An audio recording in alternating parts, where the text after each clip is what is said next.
Kenapa korupsi itu nggak bisa baik-baik?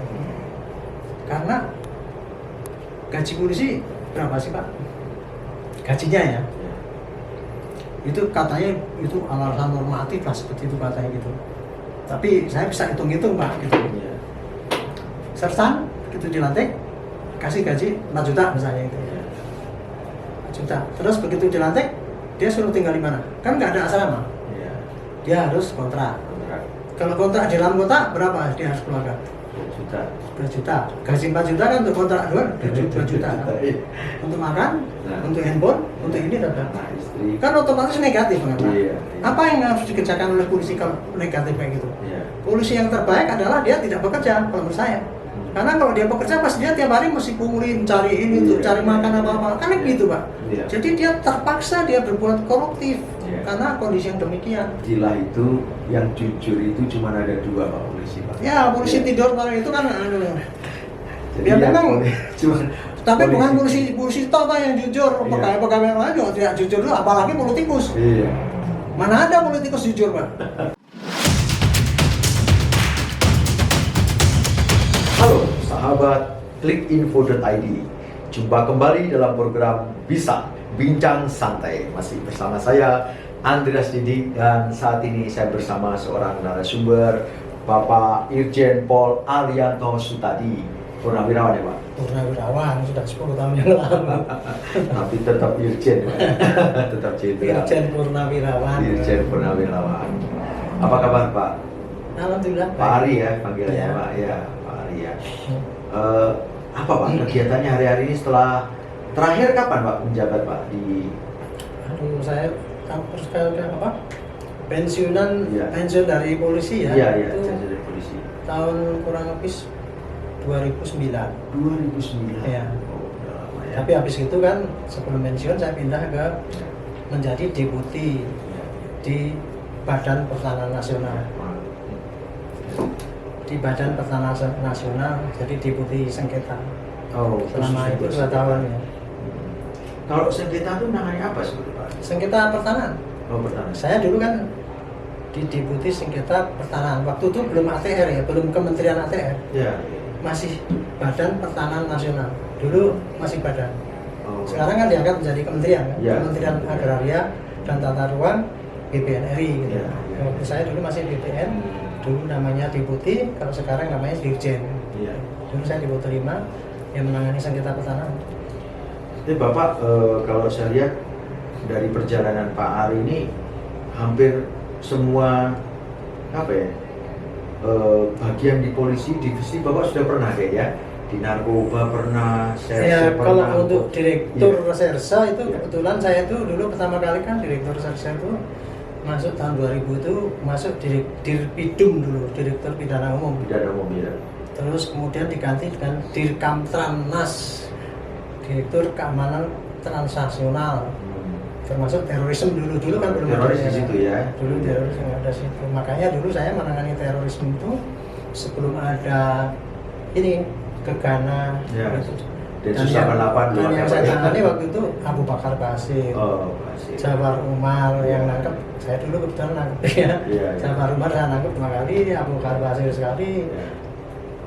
Apa terus termasuk yang gubernur Lampung terus kan. Iya. Itu antara lain. Terus kemudian dari situ saya pindah ke Direktorat Pidana Tertentu, ITER namanya. Oh, tertentu. Itu Ya, maksudnya ITER apa? itu membawahi ekonomi dan kejahatan khusus, pidana khusus. Contohnya pemalsuan merek atau perbankan. Dulu tuh saya di situ. Jadi sudah 3 kan. Iya. Habis dari situ saya pindah, ganti itu namanya tas menjadi Dirpidum lagi. Kemudian saya jadi Kapolda di Sulteng, Sulawesi Tengah, dari yang 1 situ. Iya. Balik lagi menjadi Direktorat Narkoba. Narkoba. Jadi semua direktur itu saya sudah pernah di situ, cuman yang belum di Pikor aja. Direktur Pidana Korupsi kan di situ ada 6 direktorat. Oke, dari sekian yang Bapak pernah tangani itu, kasus apa Pak yang paling susah ditangani atau apa dipecahkan? Mungkin ada seperti Abu Bakar Basir waktu itu, Ya, teroris itu gimana? bagi saya itu tugas-tugas itu ya bukan susah tapi rumit. Ya, rumit. Ya. Tapi kebetulan tugas yang saya hadapi itu rumit, tapi kebetulan bisa terungkap gitu ya. Iya. Contoh misalnya Iya. gitu ya. Saya nangkep Jafar Umar itu misalnya. Itu dulu kan sebenarnya udah lama menjadi target dari waktu itu Kapolrinya Pak Bimantoro ya. Iya. Karena itu kan dia kan waktu itu kan apa tuh agitator ya, Pak provokator. Oh kita gitu. Contohnya begini ya, waktu itu kan di Maluku kan lagi rame ya, rame konflik gitu kan. Iya, iya. Dia mendatangkan pasukannya dari sini, alasan dia sih untuk kepentingan sosial gitu ya.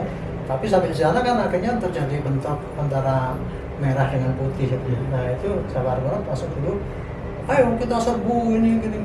Terus dulu kan sampai kantor gubernur Maluku dibakar segala itu kan.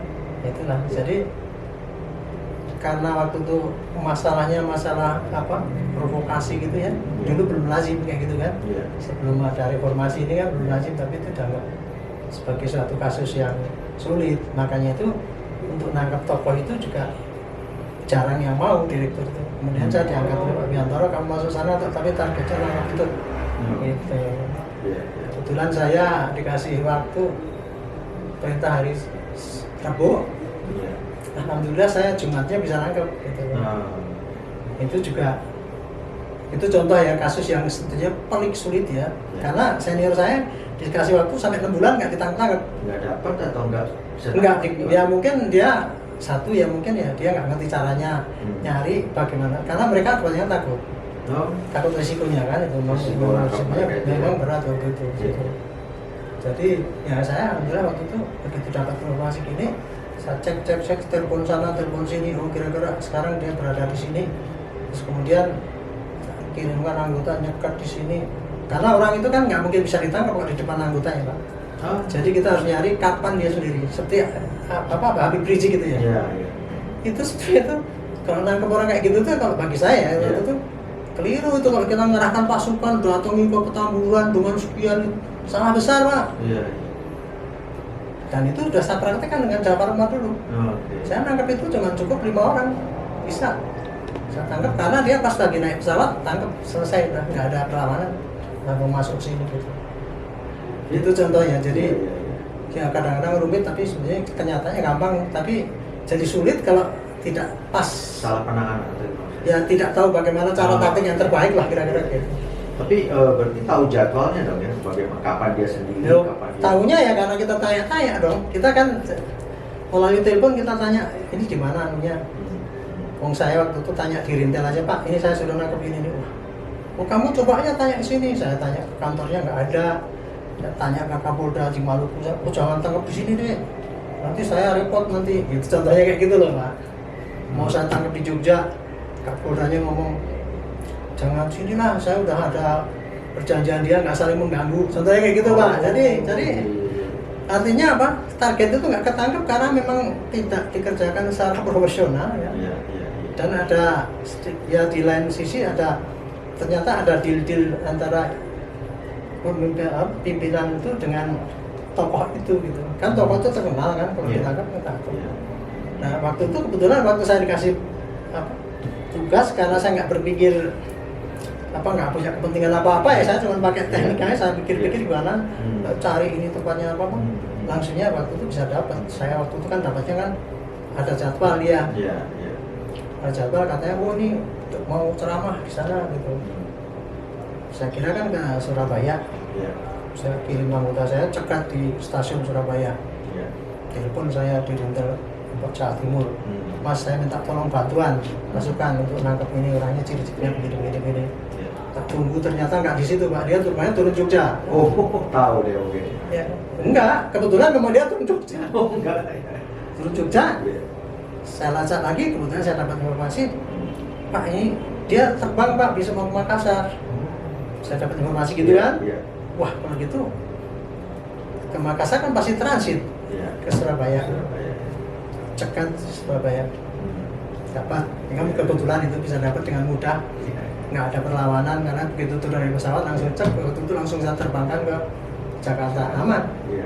No problem, nggak ada korban, nggak ada kesulitan. Perlawanan, ya. Jadi setiap wilayah Itu contoh Bapak mau itu, contoh itu Iya, contoh iya. yang kadang-kadang rumit. tapi kok bisa diselesaikan dengan ini, yang kelihatannya budik banget tapi ternyata juga bisa diselesaikan, ya mungkin karena kebetulan juga, karena mungkin tepat juga kita menganalisis kejadian. Jadi setiap wilayah yang dipegang oleh polisi seperti Kapolda itu dengan pihak-pihak tertentu ada deal-dealnya ternyata Pak ya? Bukan deal Pak. Apa itu? Jadi bukan deal itu artinya gini loh Pak. Kapolda kan pasti punya strategi masing-masing. Iya. Ada Kapolda yang keras, dia begitu seperti saya contohnya dulu. Iya. Saya kebanyakan kan kalau nasihat-nasihat dari orang itu ya senior kan, kita datang misalkan gitu, nanti you harus bisa baik-baik mendekati tokoh ini karena masanya banyak. Tokoh ini yang sering demo gitu. Ada yang berdekatan, panggil tokohnya, baik-baiklah kita jangan ini ya, gini, ada yang gitu. Tapi kalau saya memilih, saya nggak bisa kayak gitu Pak, gitu loh Pak. Nah, contoh seperti Jafar Murad itu kan memang dia kan tokoh orator itu ya, agitator lah gitu kan. Itu kan, pokoknya orasi gini gitu kan. Sampai dulu itu waktu itu ya, saya juga aneh juga. Kan saking dia agitator itu, kan banyak ketika dia mau rapat kan banyak ceramah ya. Aku mau ceramah itu kan banyak pendukung yang dari Jawa Timur sana itu. Kan ada perintah dari polisi setempat. Tolong itu dicegat itu, masanya suruh balikin gitu kan. Saya bilang, "Duh, ini masanya Muksid itu suruh balikin, apa dasar hukumnya? Ini kenapa nggak ini ya ditangkap?" Nah, contohnya gitu Pak. Terus kemudian kenapa waktu itu terjadi nggak ditangkap? Karena Kapoldanya waktu itu memilih jalan baik-baik sama dia. Tolonglah kita nggak saling ganggu ya, jangan di sini. Saya juga tidak akan main keras. Itu yang namanya dirinya kayak gitu tuh Pak. Jadi ketika diperintahkan untuk nangkap ini ya nggak dijalankan. Tapi celakanya kan kita yang dari saya waktu itu di Malang suruhnya gantiin orang-orang sana, saya pikir ini nggak bener ini. Contohnya kayak gitu Pak. Makanya ketika saya jadi Kapolda kan kita bisa boleh menentukan cara ini ya. Saya tidak memilih itu, saya tidak memilih kompromi dengan para tokoh-tokoh yang kira-kira bisa troublemaker gitu ya. Ya kita hadapi dengan itu, juga ada ruginya juga kayak gitu, kita jadi terlalu capek Pak gitu. Ya sebenarnya gini Pak, umpamanya seperti yang tadi Bapak sampaikan untuk menangkap DPO umpamanya ya. DPO dari Jakarta ini Bapak ditugaskan untuk menangkap DPO. Posisi DPO seperti tadi kemarin di Surabaya. Bapak otomatis akan koordinasi dengan Kapolda atau Polri. Ya melihat ininya Pak, melihat kepentingannya. Waktu itu saya koordinasi karena saya pikir kalau saya kirim 5 orang kan kemungkinan bisa, kalau itu bisa ketangkep ketika dia turun naik pesawat. Kan dia paling pengawalnya 3 atau 4 ya bersenjata juga. Tapi kalau sampai dia sempat keluar dari airport, pendukungnya dia banyak Pak. Bisa ngumpul. Nah itu bahaya kan, makanya saya minta dukungan dari Polda untuk ngirim ke sana. Nah itu bisa juga ketika Poldanya itu udah tahu kan Bapak situ pasti perintah dari Jakarta ya, dari atasan. Ya dari Kapolri. Dari Kapolri pasti kan. Nah itu belum tentu juga kalau Polda pasti membantu kan, tapi dia punya cara yang Bapak bilang. Ya pasti dia akan membantu Pak, membantu, tapi belum tentu membantu sepenuhnya. Nah itu maksud saya, tidak udah Pak Ari tangkap kapan aja, di mana kita kasih pasukan sebanyak, belum tentu kayak gitu juga Pak. Iya belum tentu gitu. Tapi apa yang diminta mesti dia kasih. Tapi resiko maksud saya begini loh, Kapolda itu kok diperintah langsung suruh gitu ya, ternyata kan tidak mengerjakan. Gitu kan. Tapi ketika saya minta tolong telepon, saya minta bantuan untuk dia kasih pasukannya gitu. Jadi tapi bukan berarti dia itu ikut bantu nangkepnya, enggak ya, cuma sepantas apa yang itu kira. Saya juga tidak menyalahkan yang kayak gitu ya, karena mereka kan punya strategi masing-masing ya. Jadi sebetulnya strategi itu justru yang dipunyai dari Pak Ari sendiri dong yang dapat tugas, bukan dari Poldanya dong. Jadi itu saya katakan semua taktik yang saya terapkan itu bukan perintah, bukan karena skenario yang diatur dari Mabes suruh gini, enggak. Inisiatif dan itu muncul di lapangan aja Pak gitu. Enggak ada ini. Jadi kalau nangkap DPO itu biasanya memang strateginya ya dari tugas yang akan diemban ini ya, tugas kalau nangkap DPO itu Pak itu ya kuncinya itu kalau kita bisa melacak dia keberadaannya di mana, tidak sulit. Satu ya, tetapi jadi sulit kalau kita pura-pura tidak tahu dia di mana. Nah itu nggak ketemu-temu gitu. gitu Pak. Ya, kalau Dan dari itu faktor inilah yang paling utama kenapa tugas jadi sulit. Karena memang tidak ada niat untuk menangkap dia. Nah, tidak niat itu mungkin ragu-ragu atau memang sebelumnya sudah ada perjanjian dari dia tidak mau saling ganggu. Itulah yang terjadi, jadi susah mencari DPO itu Pak. Gitu. Oke, keberanian Kapolres maupun Kapolda kan setiap personal kan beda-beda, ya. Strategi juga beda-beda.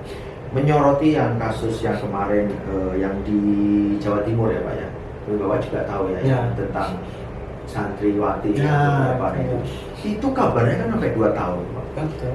Bapak sendiri menyorotin kasus ini seperti apa sih?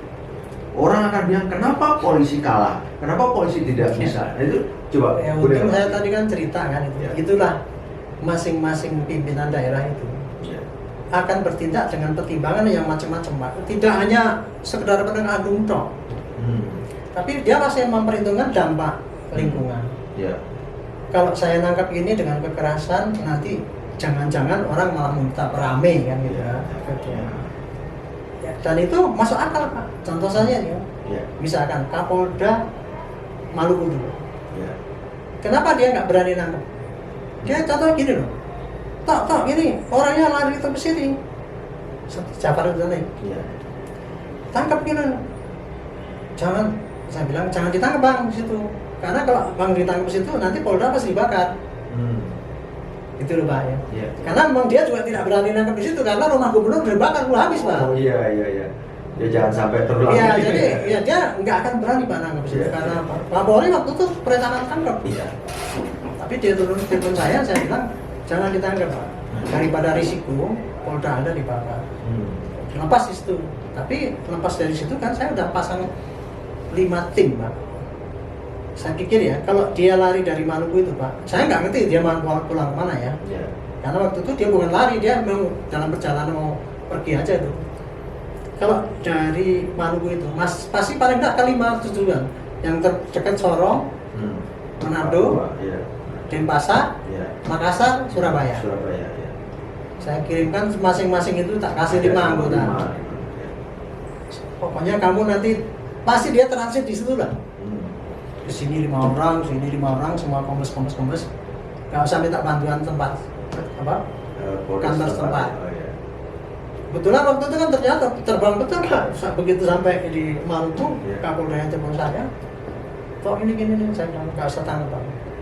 Biar nanti lari kemanapun saya akan bisa tangkap dengan mudah. Nah, ternyata kan dia terbangnya di Makassar. Transitnya di Makassar. Begitu turun, laporan anggota saya. Pak, ini gini gitu.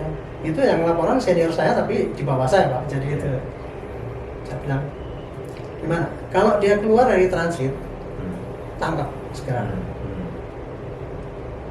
Itu ya. Tapi kalau tidak keluar, biarin. Biar dia terbang ke Makassar, ke Surabaya nanti. Karena saya lebih mudah kalau dia nangkep di Surabaya. Karena apa? Di Sulawesi itu di luar udah laskar jumlah ratusan gitu. Sehingga ketika itu Kapolri diperintah oleh Kapolri merintah Kapolda itu nggak mau tangkap itu. Karena tangkap. Pak, ini udah kebun laskar jumlah. Kapolri penilaiannya pengecut, nggak berani ini. Itu ngomongnya Kapolri gitu ya. Itu cerita sendiri loh ya, itu dengan Kapolda sendiri tadi karena ada laskar jumlah yang ngepung itu tadi bandara ya, tidak berani nangkap. Tapi saya kepada anggota saya yang sudah di sana, saya ingat waktu itu Pak Parpar, Kombes Parpar, dia laporan saya gimana dan gini. Kalau dia keluar tangkap paksa, tapi kalau tidak ikutilah anggota saya itu seret sampai di Surabaya turun kan, dia lapor Pak, dia dikawal 12 orang. Oke, saya pikir-pikir 5 orang anggota saya di pesawat yang sama 5 orang yang di Surabaya kan, nggak cukup lah. Begitu turun di Surabaya, ketangkep Pak, manggil itu, nggak pakai macam-macam. Dan itu nggak pakai strategi yang diatur oleh para pembesar dari Mabes Polri itu suruh gini-gini, nggak ada. Itu hanya muncul di lapangan gitu aja dan mungkin juga keberuntungan ya. Itu kayak gitu Pak. Jadi kembali kepada itu tadi, gitu ya. Mengenai yang pondok pesantren itu tadi ya. Itu contoh yang pertama, kenapa kok itu dibiarkan ya? Iya, iya. Karena ya pondok pesantren itu kan berpengaruh banget ya. Iya. Dan itu sangat militan lah bawaannya. Iya. Sama juga dengan Abu Bakar Basir Pak dulu. Iya, iya, betul. Jangan harap bisa nangkap dia di depan anggotanya. Iya. Tapi waktu itu saya berhasil bisa nangkap dari rumah sakit tak bawa ke sini tanpa luka. Nah, itu juga itu sendiri apa? Menurut saya keajaiban dari Tuhan, keajaiban dari Tuhan misalnya. Jadi ya, kembali pada ini tadi, Iya. kenapa itu nomor satu ya mungkin ya. Kapolres kan juga gampang Pak, mau nangkep kalau dengan kekerasan pasti timbul heboh, pastilah udah itu heboh. Gitu. Makanya dulu ketika sudah walaupun sudah memenuhi syarat dan dia memang berhak nangkep, dia tidak nangkep. Gitu. Nah kebetulan kok bisa di ini kan, ternyata bisa akhirnya di SP3 kan. Iya. Dipikirnya itu tidak menimbulkan efek kan. Gitu. Nah, setelah ini ribut timbul efek kan, jadi kan makin santer itu loh polisi gitu. Jadi gini, dulu dia membiarkan itu tidak berani tangkap dan bahkan kemudian di SP3 3 tahun sebelumnya kalau nggak salah itu ya itu. Ini karena Kapolres mempertimbangkan bahwa itu lebih baik begitu menghindari keramaian ini daripada saya melakukan hukum ramai gitu, mendingan kalau bisa diramaikan ya sudah kan gitu aja. Tapi kan dia nggak, yang terdolimi tadi kan dari berontak gitu kan. Nah setelah berontak bahwa itu kan, nah, sekarang polisi nggak bisa lagi nutup ini kan. Akhirnya ya terpaksa harus gitu loh. Nah saya juga kemarin itu waktu turun tangan itu ya Pak, saya juga sampai pikir itu tadi yang saya bilang itu sama juga saya mengkritisi waktu Habib Rizik ditangkap di Tamburan dengan ratusan ribuan itu tadi. Menurut saya itu cara yang keliru Pak. Karena orang tokoh seperti itu tuh mestinya ngambilnya jangan pakai itu Pak. Jadi pakai teknik silent, cet ambil itu. Coba Abu Bakar Basir itu mau pesut jutaan tuh Pak. Abu Bakar Basir Jafar Umar tuh pesertanya jutaan Pak. Kalau dia dikelilingnya pasukannya, tidak mungkin bisa menangkap dia tanpa korban. Betul. Contoh, perpindahan dia dari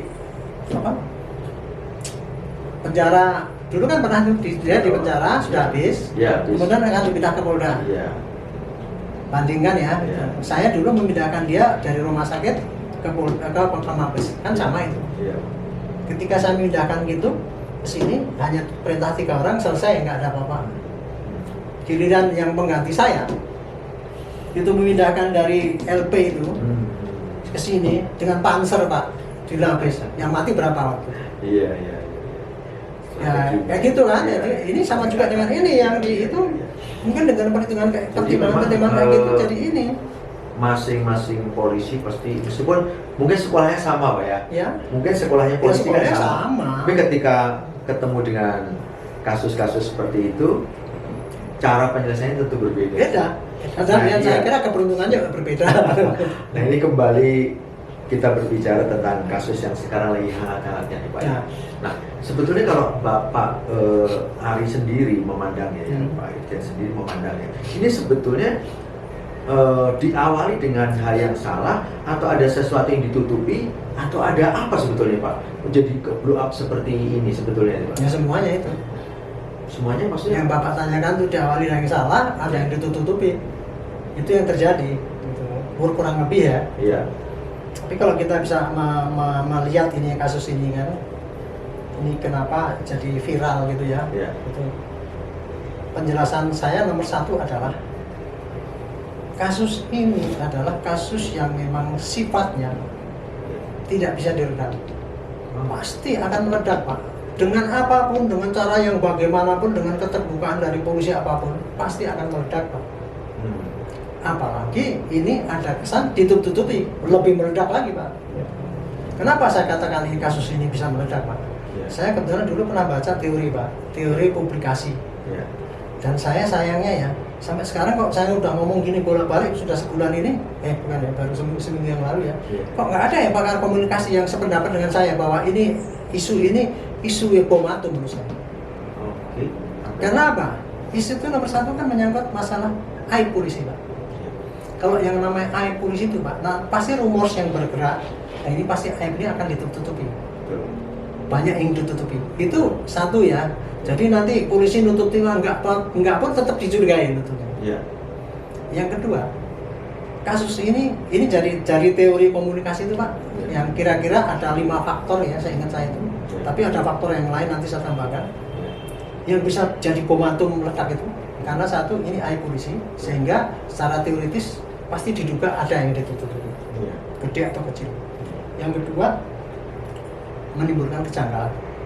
Kebetulan kasus ini konyolnya Pak, begitu Karopenmas rilis, itu timbul kejanggalan banyak sekali kalau saya hitung Pak. Apa aja tuh Pak kalau yang Bapak? Satu, Ya. kasusnya Jumat diuraikan Senin. Itu kan timbul kejanggalan Pak, kenapa kasus gede kayak gini kok nggak segera dibuka? Betul. Janggal kan? Kejanggalan itu apa? Mengundang pertanyaan banyak. Contohnya, ini mesti ada rekayasa untuk nutup-nutupi. Ini masih ada sesuatu yang nggak beres nih, gitu. Ini mesti ada skenario yang lain, tapi ini gitu. Yang ketiga Pak, kasus ini kan menyangkut public figure. Jadi kasus Pak yang walaupun sepele tapi kalau menyangkut public figure, dulu contohnya kasus DJ itu Pak. Itu karena terkenal kan gitu kan? Iya. Itu kan jadi tetap aja itu jadi meledak Pak, banyak sekali yang gitu. Nah ini siapa coba yang terlibat? Kadif Propam itu adalah simbol disiplin tertinggi daripada polisi. Kok bisa terjadi kan? Menyangkut ibunya lagi, menyangkut supirnya lagi, menyangkut ininya lagi. Jadi ini public figure otomatis akan meledak Pak itu. Yang keempat, tragisme. Peristiwanya tragis Pak. Karena apa? Luka tembak banyak, kan gitu. Kemudian ditembak temannya sendiri. Kemudian mau melecehkan itu kan jadi tragis banget kan gitu Pak. Nah ini yang berikutnya itu adalah yang paling besar ini Pak. Setiap item daripada peristiwa ini Pak, entah kita lihat dari sudut apa misalkan, dari sudut pelakunya, dari Pak Kadif Propam sendiri, ini nanti bisa beranak pinak Pak, ini akan diceritakan masing-masing Pak, menimbulkan teori perbincangan masing-masing, topik-topik perbincangan, dan ini sub daripada ini akan berkembang. Itulah Pak, makanya kasus ini nggak akan mungkin bisa meledak. Makanya podcast saya juga langsung lagi 6.000 waktu tadinya cuma 250 selama 1 bulan, bisa dalam 1 hari bisa langsung 6.000 kan gitu. Itu jadi kayak gitu. Sebetulnya gini, ketika peristiwa itu terjadi pertama kali di hari Jumat itu Pak, itu polisi ini kan boleh dibilang ahli strategi. Nah, ketika dia menggulir itu mulai bergulir, apa tidak dipikirkan segitu banyaknya akan berpengaruh kemana-mana? Akibat peristiwa ini kan ada 2 petinggi yang dinonaktifkan selain Pak Sambo kan itu. Itulah saya katakan tadi Pak ya, sampai saat ini ya Pak ya. Saya juga kaget kemarin nanyakan dari Mabes Polri ya. Yuk gimana sih? Saya nggak habis pikir dulu. Ini kan kasus gede. Buat news itu tadi ya, menurut saya. Cepat atau lambat pasti akan menyebar. Kok nggak cepat-cepat di expose gitu kan, malah jadi ini. Saya tidak mendapatkan jawaban yang pasti ya Pak itu. Tapi hanya alasannya mengatakan gini, kasus ini sensitif, melanda Ibu Kadif, trauma dan sebagainya itu, sehingga kita perlu hati-hati. Jangan-jangan nanti kayak gini. Coba Bapak lihat rekamannya si Paminal yang ngomong sama itunya. Kan dia bapaknya ngomong ini kan kasus aib, kasus ini, Bapak jangan disebarkan. Kan gitu dia ngomongnya gitu. Nah, ini kayak gini jadi waktu saya tanya pada polisi ya katanya dia menunda itu katanya untuk mempersiapkan jawaban yang kira-kira tidak menimbulkan ledakan gitu loh Pak. Jadi dan samping itu dia katanya ingin melihat dulu lah kasusnya kayak apa sih. Udah periksa saksi ini, diambillah kesimpulan yang disampaikan kepada oleh Karopenmas itu yang Senin itu. Nah sayangnya Pak ya, ketika diumumkan itu kan Bapak tanya kejanggalan tadi ya. Satu, udah terlambat mengumumkan. Yang kedua, diumumkannya itu menurut saya keliru. Karena apa? Mestinya mengumumkan itu ya begitu terjadi sekarang malam ini ngomong, wah terjadi gini kasus yang ini. Tapi kejelasannya nanti kita ini kan, saya paling nggak kita. Nah ini 3 hari diumumkan, oh iya di sini terjadi kejadian gini, kejadiannya lah begini. Ini mau datang mau pelecehan, tembak menembak, ini nggak bisa, tapi karena ini karena bela diri, nembaknya gini macam-macam itu.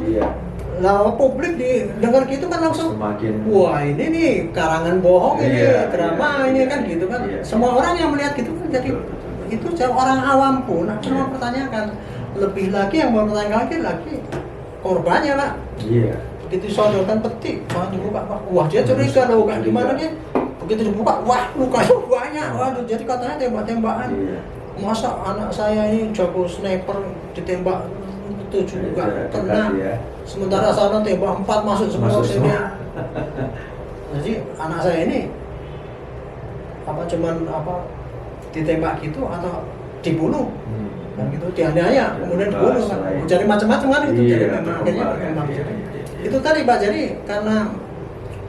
saya pikir ya mungkin ya kelengan daripada polisi nggak menguah dengan pematuh paku informasi ini. Yang kedua juga keliru strategi, keliru taktik untuk bagaimana mempublikasikan gitu.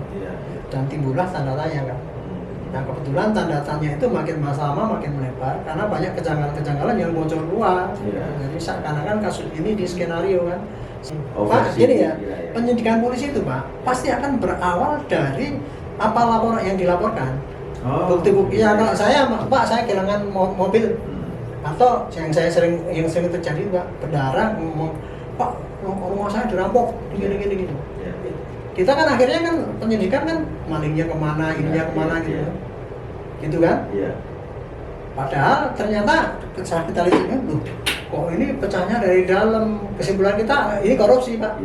Benar akhirnya kayak gitu Pak. Nah sama juga dengan ini Pak.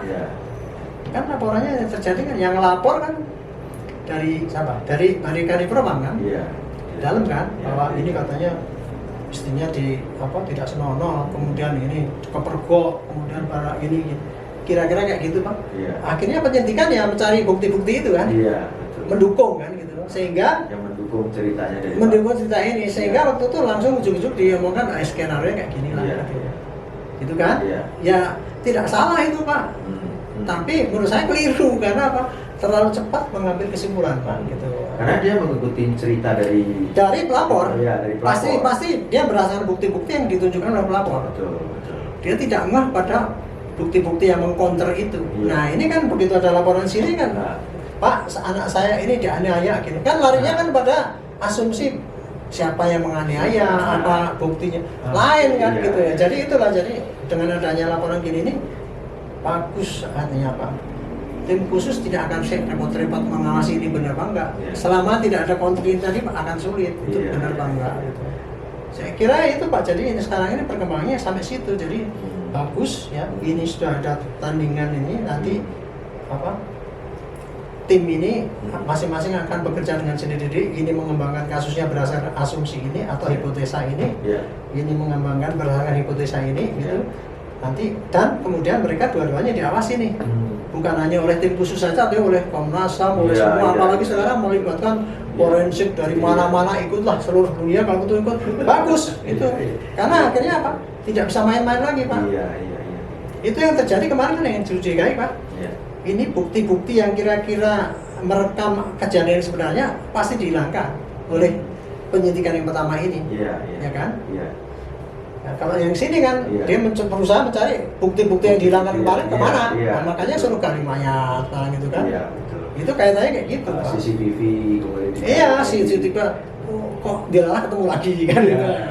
Gali mayat, nanti pasti ada kesimpulan yang lagi. Apa benar dulu yang dokternya dulu itu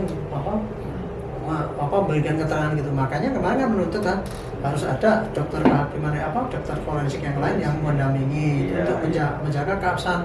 Saya kira ini langkah yang bagus ya. Dengan adanya ini saya kira menjurusnya itu akan lebih cepat Pak ketimbang tidak ada laporan yang itu. Betul. Itu kira-kira. Oke. Dulu zamannya Pak Harto itu antara kepolisian dengan TNI itu punya kesejajaran.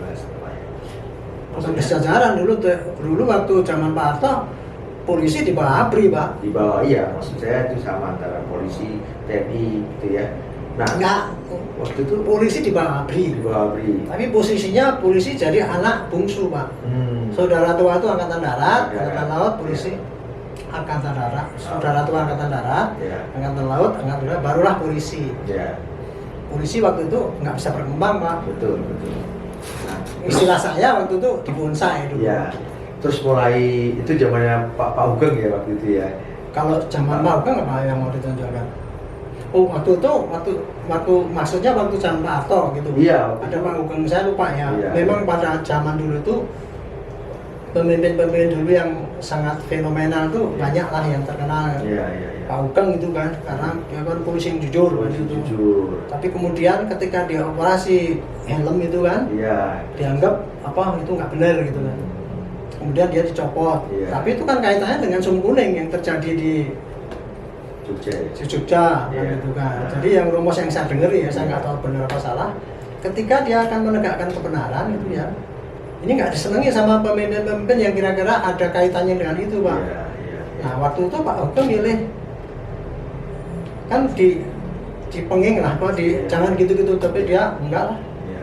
Itu kira-kira, Iya. tapi belum tentu tepat ya ini cerita saya. Iya. Tapi kira-kira dulu ya, Pak. Kenapa polisi yang hebat kayak gitu? Kemudian apalagi dia waktu itu kan ikut petisi 50 kan. Iya. Petisi 50 itu kan isinya Pak Ari Sadikin, Iya. Pak Ugeng, orang-orang jujur semua kan itu kan. Siap. Zaman dulu kan gitu kan. Iya. Tapi itu dianggap disingkirkan di diisolasi dan sebagainya. Iya. Ya kayak gitu, Pak. Jadi kalau komentar saya waktu itu ya itulah pemimpin yang jujur itu, Pak. Iya. Itu kadang-kadang tidak disukai oleh rejim yang tidak jujur kan gitu. Gitu. Nah, maksudnya gini, setelah itu polisi mulai melepaskan diri ya. Itu ketika Polisi melepaskan diri itu bukan karena polisi sendiri, Pak, yang mau, Pak. Maunya rakyat. maunya rakyat. Karena gini, jadi itu kan polisi lepas dari TNI itu Iya. akibat daripada reformasi, Pak. Protes dari rakyat. Ya. Kenapa protes? Kan itu kan polisi itu terpisah itu kan tahun berapa? 97 atau 98, tapi yang jelas Undang-Undang Nomor 2002 itu kan baru mulai itu ya, Pak. Tapi gejolaknya itu terjadi pemecahan dari polisi dari ABRI itu karena dianggap waktu itu justru protes pada masyarakat bahwa TNI kan terlalu banyak masuk dalam lingkup sipil waktu itu. Iya. Menangani sipil kan gitu kan? Iya. Waktu itu apa istilahnya itu? Otoriter lah, Iya, seakan-akan iya, otoriter iya. terlalu banyak mendominasi Iya, iya. gitu Iya, sehingga semua sewenang-wenang kan, Iya. sewenang-wenang, terus kemudian polisinya gara-gara di bawah TNI jadi militeristik kan gitu kan. Memang akhirnya kan kita kan dididik militeristik. Iya. Tapi itu juga waktu membuat integrasi itu juga tidak salah juga waktu itu. Iya. Apa itu niatnya itu supaya jangan sampai terjadi konflik antara polisi dengan TNI kan. Iya. Makanya dulu kita AKABRI tingkat pertama itu dijadikan satu. Nah, itu juga sudah meredam bentrokan-bentrokan itu kurang karena kita ya dengan adanya sekolah di tingkat satu tahun sama-sama kita akrab kalau dengan Ya, angkatan dengan itu TNI, satu ya. angkatan kita Setelah akrab. itu Ya baru paling tidak mengurangi dijuruskan. konflik lah. Ya, Walaupun ya. demikian masih banyak juga Ya. konflik di lapangan. Nah, maksudnya gini, Pak. Setelah sekarang ini kan polisi lepas dari TNI. Pergerakannya semakin bebas.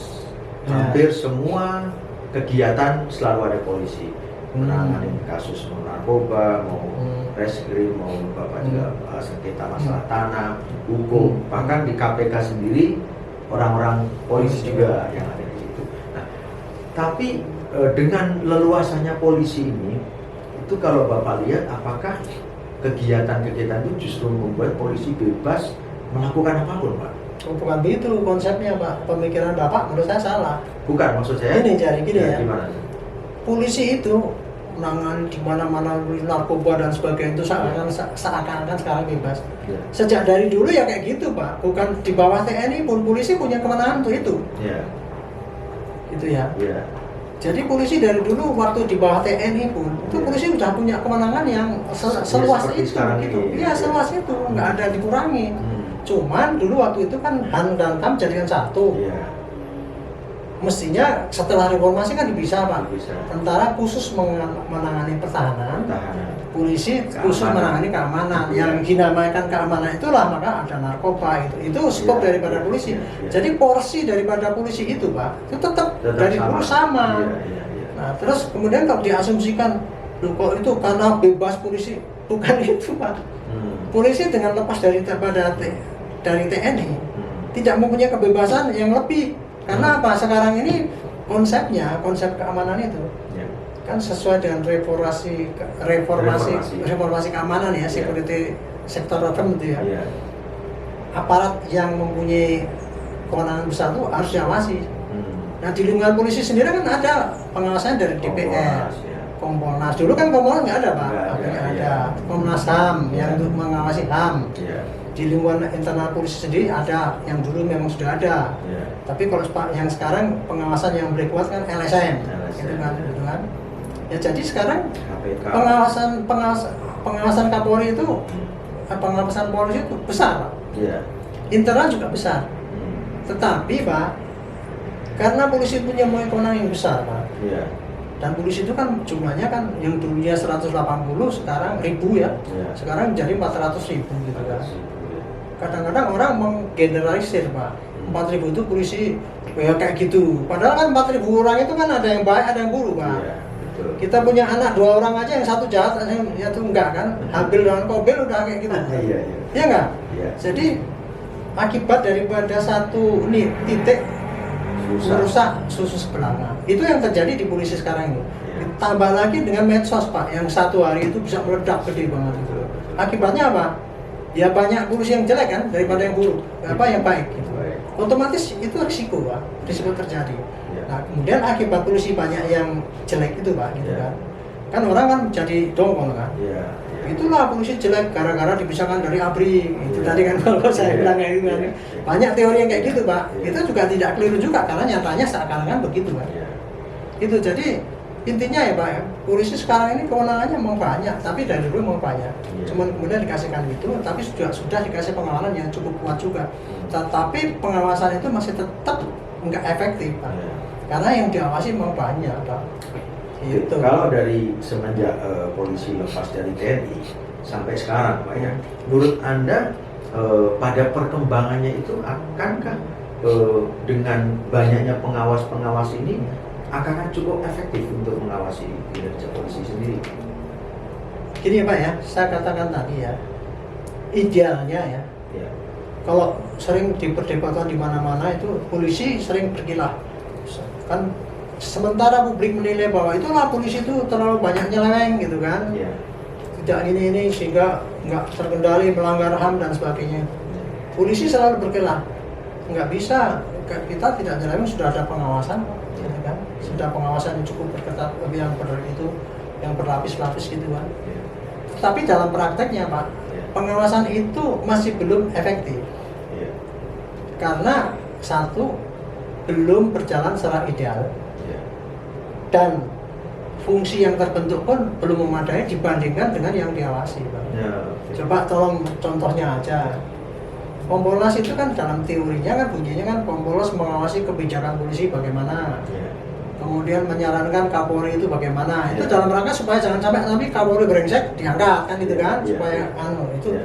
Yang ketiga, Kompolnas boleh mendapatkan keluhan dari masyarakat dan kemudian menyampaikan pada polisi. Sekarang hitung aja Pak, polisi seluruh Indonesia berapa? 400.000 kan? Luasnya berapa? Kompolnas berapa orangnya? Cuma 9 orang Pak, 6 plus 3 menteri. Itu kalau yang ngawasi 400.000 tadi, dianggapnya itu enggak, itu sudah efektif. Siapa bilang ya enggak ada? Itu dari teori saja Pak kelihatan gitu. Dari prakteknya juga enggak akan mungkin dong gitu. Siap.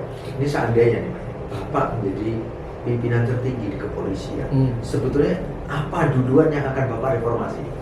Saya dari dulu kepengen jadi pimpinan pengen jadi Kapolri Pak, dari dulu gitu ya. Kalau saya jadi Kapolri begini gitu ya. Tapi ternyata angan-angan saya dulu itu ternyata nggak benar juga gitu, karena nggak mungkin Pak. Jadi kalau saya jadi Kapolri ya Pak ya, karena saya tahu ya Pak ya, bahwa polisi ini ya tugasnya sangat luas. Tugasnya sangat luas nomor satu. Dikasih kewenangan sangat gede. Pasti akan cenderung terjadi penyimpangan. Jadi di mana polisi bertugas terbuka pelanggaran kewenangan. Kan gitu kan. Padahal orangnya kan 400.000 sekarang Pak. Gimana kita bisa mengurangi pelanggaran itu kan, kalau pengawasan tidak cukup kan gitu kan. Terus kemudian pengalaman saya ya sebagai anggota polisi, dan kebetulan saya ini Pak dulu banyak berdinas di lingkungannya Kapolri, Dispri Kapolri, nah sampai sekarang pun saya masih penasihat dari Kapolri kan. Kesimpulan sementara saya Pak ya, Kenapa polisi jelek itu, Pak? Ya. Karena moralnya, Pak. Karena moralnya. Karena sebetulnya yang pengawasan yang paling besar itu, Pak, ada pada moral masing-masing. Ya. Nah, tapi celakanya kan sekarang kan untuk membina moral itu tidak gampang, Pak. Saya tanya, Pak, Kementerian Agama banyak korupsinya nggak? Banyak. Padahal kan dia kan jagonya pembina moral. Iya. Di lingkungan agama sendiri kan banyak yang korupsi, kan banyak yang. Iya. Apalagi di polisi kan, polisi yang bukan moral, moralnya kan nggak mungkin baik. Jadi nomor satu adalah moralnya, Pak. Moral. Makanya ketika Pak Tito jadi ini, Pak, Iya. Kapolri, saya sisa-sisa daripada idealisme dulu, saya cuma nyalakan, Pak. Iya. Pak Tito itu hebat, pemikir, Iya. dia menyalakan polisi yang demokratis, pendekatan semuanya humanis dan semuanya modern dan sebagainya itu. Iya. Saya sarankan, Pak, kalau mau memperbaiki citra Polri, Iya. nomor satu pakai istilah singkat aja, bersih diri polisi. Kalau Bapak bisa gitu, pasti polisi dipercaya masyarakat. Iya. Jadi semua budaya koruptif yang di lingkungan polisi itu Iya. dihapus oleh polisi sendiri, jangan orang-orang lain. Bisakah menghilangkan itu? Tidak bisa, Pak. Nggak bisa. Tidak mungkin bisa. Karena apa? Ini dalam prediksi dari agama sendiri ya, Iya.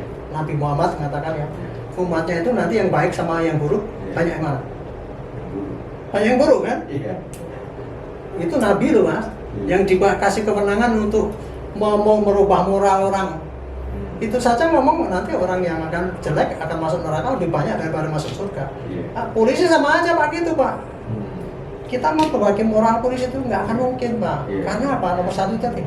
Iya. Di lingkungan polisi itu, Pak, penuh dengan godaan, Pak. Saya dari Tamtama, Pak, Iya. begitu dinas, Iya. begitu masuk itu lingkungan saya cuma ya koruptif aja, pungli ini dan sebagainya. Iya. Itu udah ada dari tahun 70 Pak, ada itu. Makanya dulu kan polisi dibilang prijiku segala itu kan. Iya. Jadi lingkungannya kan kayak gitu, Pak. Iya. Sudah lingkungan yang seperti itu, Pak. Hmm. Sama juga nih yang paling besar adalah di narkoba itu, Pak. Iya. Itu paling gede, Pak. Lingkungannya wah sangat menjanjikan. Makanya narkoba makin banyak apa buruk. Iya. Walaupun ditingkatkan tadinya nggak ada BNN yang di luar polisi, Iya. makin marah, Pak. Iya. Sama juga dengan polisi ini. Hmm. Karena tugasnya makin gede, polisinya makin banyak, ya pasti makin banyak yang korupsi. Nah, celakanya, Pak, kenapa korupsi itu nggak bisa baik, Pak? Ya? Karena gaji polisi berapa sih, Pak? Gajinya ya, itu katanya itu alasan normatif lah seperti itu katanya gitu. Tapi saya bisa hitung-hitung, Pak, gitu. Iya. Sersan gitu dilantik, kasih gaji 4 juta misalnya itu. 4 juta. Terus begitu dilantik, dia suruh tinggal di mana? Kan nggak ada asrama. Iya. Dia harus kontrak. Kontrak. Kalau kontrak di dalam kota berapa dia harus keluarkan? 2 juta. 2 juta. Gaji 4 juta kan untuk kontrak 2 juta. Iya. Untuk makan, Nah. untuk handphone, untuk ini dan Anak istri. kan otomatis negatif kan, Pak? Iya. Apa yang harus dikerjakan oleh polisi kalau negatif kayak gitu? Iya. Polisi yang terbaik adalah dia tidak bekerja kalau menurut saya. Karena kalau dia bekerja pasti dia tiap hari mesti pungli mencari ini untuk Iya. cari makan apa-apa. Kan gitu, Pak. Iya. Jadi dia terpaksa dia berbuat koruptif Iya. karena kondisi yang demikian. Iya. Makanya saya dalam itu kalau gaji dinaikkan berapapun kurangi, Pak. Tapi yang penting adalah sekarang biaya operasional, Pak, untuk polisi itu. Kebuatan orang nggak gini. Tapi itu paling pokok, Pak. Supaya tahu aja Bapak itu polisi itu ya. Tugas polisi tidak ada, Pak, yang nggak pakai duit, Pak. Betul. Ada kejadian dia harus datang ke TKP pakai bensin. Iya, iya. Saya dulu Dansat Lantas katanya kan banyak duit paling enak. Iya. Saya paling gedek kalau ada kecelakaan di piring surat. Karena setiap jadi kecelakaan saya tombok, Pak. Iya. Bensinnya kan 1,4 waktu itu berapa liter pulang balik ke TKP 20 menit pulang balik ke TKP harus ngirim ke rumah sakit Magelang ke Ambarawa terus kemudian derek nggak ada biaya semua itu, Pak. Dari mana? Akhirnya kan terpaksa korupsi. Jadi, Pak, itu mengapa nggak bisa diabasi karena moral tadi nggak bisa, Pak. Itu lingkungannya gitu. Ditambah lagi dengan biaya operasional yang nggak cukup. Coba Bapak tanya ya sekarang. Sejak saya dulu dari polisi, Pak, sampai sekarang ini ya. Biaya otopsi itu, Pak, coba berapa? Iya. Kita otopsi, Pak, nggak akan mungkin gratis, Pak. Nggak ada dokter yang mau. Rumah sakit mana nggak ada mau, harus bayar kan? Katanya dulu waktu itu 100.000 atau berapa? Kan nggak ada. biaya nggak ada. Dari mana polisi suruh nyari? Iya. Di Pak Ngames kan nggak mungkin ada. Ya ambil dari pada korban, pelapor, otomatis kayak gitu Pak. Itu terjadi. Jadi Nggak mungkin polisi itu suruh intinya- bebas dari korupsi Pak. Jadi itu kembali polisi nggak bisa nggak korupsi. kembali Bapak tadi kan kalau jadi korupsi, Bapak jadi Kapolri apain? Iya. Kalau saya jadi Kapolri, pengalaman saya adalah yang diperbaiki moral, harusnya kan gitu. Saya pikir dulu kan baik ya. Iya, iya. Ternyata sampai sekarang itu nggak mungkin terjadi Pak, memperbaiki moral polisi dan membebaskan polisi dari korupsi. Nonsen Pak, gitu. Iya, iya. Nonsen. Selama polisi tidak dikasih biaya operasional yang cukup. Iya. Yang kedua, di kalangan polisi dilarang kaya. Nah itu baru kalau jadi kalau udah masuk dari polisi itu tidak boleh kaya. Kalau dia masih pengen kaya, wah itu pasti akan korupsi Pak. Emang kayak gitu Pak. Iya, iya. Jadi ada istilah itu yang jujur itu cuma ada dua Pak polisi Pak. Ya polisi Iya. tidur kalau itu kan aduh. Jadi Ya, yang memang. cuma Tapi bukan polisi toh Pak yang jujur, Iya. pegawai-pegawai yang lain juga tidak jujur dulu, apalagi politikus. Iya. Mana ada politikus jujur Pak? Pak Ari, terima kasih bincang-bincang santainya sore ini. Paling tidak para sahabat Klik Info ID semakin paham banyak peristiwa yang terjadi semenjak sebelum reformasi hingga sekarang. Kepolisian ya kita berharap akan menjadi lebih baik. Siapapun pemimpinnya, yang harus diperbaiki adalah moralnya. Moralnya. Kira-kira begitu Pak ya. Siapapun pemimpinnya Pak, kalau kita tidak bisa memperbaiki Tidak pemimpinnya moral- juga, anggotanya juga cuma moral, masyarakatnya juga gitu Pak, moralnya diperbaiki gitu. Iya. Jadi mitos atau apa candaan atau apalah yang bilang bahwa yang jujur cuma dua, polisi tidur sama patung polisi. Satu lagi Pak Hugeng katanya Pak. Ya, Pak Hugeng itu kan legenda ya, gitu Legenda, juga. iya. Yang jujur bang gitu aja. Iya, iya. Pak Hugeng pun nggak belum tentu jujur Belum banget tuh tentu, Pak, iya, yang nggak terbuka Iya, aibnya, iya. gitu. Karena kita nggak tahu juga Ya, ya. Pak Hugeng ya. katanya teman-temannya juga gitu kan, gitu kan. Jadi, Oke, Pak Ari boleh kepada sahabat Klik Info ID sampaikan apa yang mungkin bisa membangun kehidupan kita berbangsa dan negara. Sebenarnya tanggung jawab moral itu tidak hanya untuk polisi kan Pak ya? Ya, Untuk semua bangsa, kita. ya. Boleh disampaikan Pak di ya saya dari dulu bekerja jadi polisi itu cuma landasannya kan ingin menegakkan kejujuran ya itu Pak. Dan sayangnya di mana-mana itu kita mendapati ketidakjujuran. Gitu. Jadi kalau kita tidak mau berpikir bagaimana menegakkan kejujuran itu, pasti kita akan lebih parah. Lawang kita sendiri yang udah ngejar-ngejar kepada kejujuran itu sendiri kan susah gitu Pak. Dan kejujuran itu nggak bisa diperbaiki dari orang lain kalau tidak tumbuh dari dirinya dalam gitu Pak. Ini tidak hanya di polisi saja, termasuk pada para ustadz lah, para guru agama, guru biasa itu harus pakai dilandasi kejujuran itu Pak. Tanpa itu nggak bisa lah, pakai sistem apapun, dan mungkin tidak di negara Indonesia saja Pak, di seluruh dunia. Jadi itulah menurut saya mudah-mudahan ya kalau kita masih hidup ya Pak itu, kalau kita masih percaya sama Tuhan ya mungkin ya walaupun kita terpaksa tidak bisa jujur ya, tapi masih ada pikiran untuk bisa berbuat jujur. Mungkin barangkali itu akan makin lebih baik ketimbang kalau kita tidak sadar gitu. Saya kira itu aja. Iya. Baik, terima kasih Pak Ari. Demikian sahabat Klik Info ID bincang-bincang saya dengan Irjen Polisi Ari Pak Arianto Sutadi ya. Ya. Kira-kira bermanfaat buat kita semua dan sampai jumpa dengan bincang santai lainnya. Terima kasih. Terima kasih.